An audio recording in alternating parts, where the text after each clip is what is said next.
Before I came to the Jesus House, I was in a very dark, lonely, depressed situation. I got kicked out of the house from my dad's house that I was taking care of him. I had enough money to rent hotel rooms for about 2 or 3 weeks. And then when the money ran out, I didn't see any reason to continue on. I had no place to go, no place to live, no family here in Fallbrook. So I went down to the Bonzo Bridge to do the last step. Living in a van for about a month. They're pretty bad out there. If I'd been living in Jesus' house, I'd probably be dead.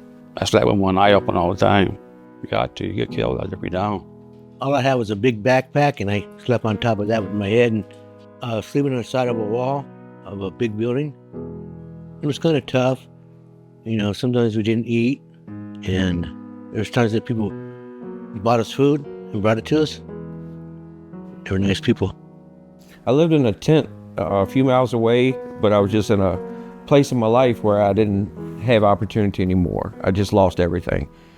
With so much life challenge and so many failures and so many heartaches, you give up thinking about a greater life. You just learn to live each day.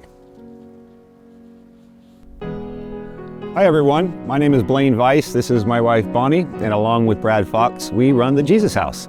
Come on in, take a look.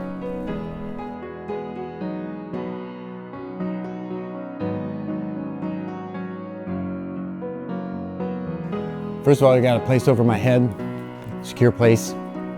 I live with a bunch of good guys. We're all trying to find a relationship with Christ. Pretty much right now we have a great group of guys that I can call friends. The thing that I like about the Jesus House is the people and the home feeling of it, and the food is excellent. There's a lot of people that's like homeless that a majority of them is either veterans or they've been to prison, and they have a lot of talent, man. It's just no one gives them a chance.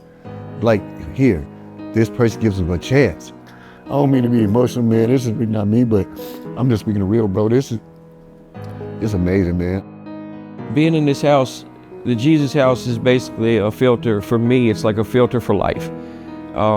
Whatever you're lacking, you're more than likely to have it pointed out through interaction with others here. Usually the opportunity will present itself to you in a relatively short time, and then more than likely in a challenging way. It's going to promote and inspire growth, and life is a long race. It's not a short race, so you do the best you can and appreciate the things you get along the way. I want you to imagine a place where the homeless are treated with dignity and respect. A place where they can get back on their feet and start a new life. That place is the Jesus House.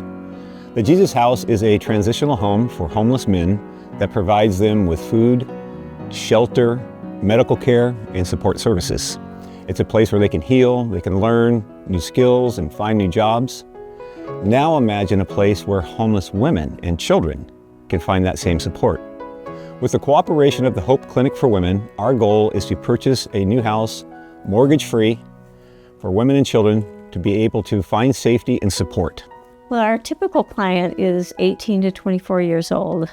In the last, I'd say 3 years, we started to see more and more of the girls that are homeless. And we have moms that come here. In fact, it wasn't too long ago that we had a mom. She actually was one of our clients, and she came through the parking lot and she was just in tears. I mean, she could tell she'd been just crying, and she had her kids in the car with her. And she said, you know, my husband, he's left us, and we have to move out of where we're at and by the end of the week. And she said, I just don't know what to do. She has 4 kids. 2 of them have autism. And we had nothing for her. And that's a desperate situation for us. We're feeling the same desperation that these girls are feeling. There are a lot of cases that people don't see, and unless you work in a place like this, you're not going to see the way they express themselves or see the pain in their eyes. There's so many requirements. In some places, they can't even take their children, and it is something that is desperately needed for our people, for this community here in Fallbrook in the Bonzo area. So this is to me, this is a miracle. This is all God, and he heard our prayers.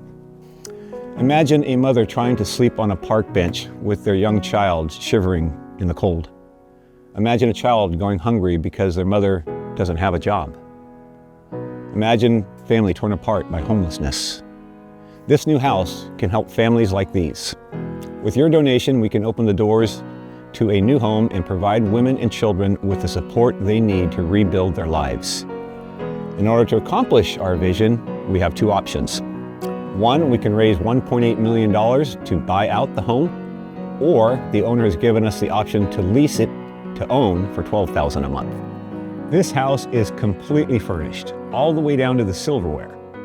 We are operating under a nonprofit with 20+ years experience in the homeless community. This house, appropriately named the Hope House, is an extension of God's Fan Club using the DBA Hope House. Donations can be made at hopehousefallbrook.org. We're asking you to step out of the boat with us and make this vision a reality. God bless. If it weren't for this ministry, I would not be here. When I was in my darkness, I was alone, scared, and desperate. I can't imagine what a pregnant young girl or mom with children would feel in a similar situation with no place to go. It reminds me of the story of Mary trying to find a place to have the birth of Jesus. What I'm asking you today is to help save lives. We are working with 4 North County clinics to prevent abortions and provide safe havens for moms and their children. Please join us in supporting this cause by going to the hopehousefallbrook.org and giving what the Lord calls you to give. Thank you and God bless.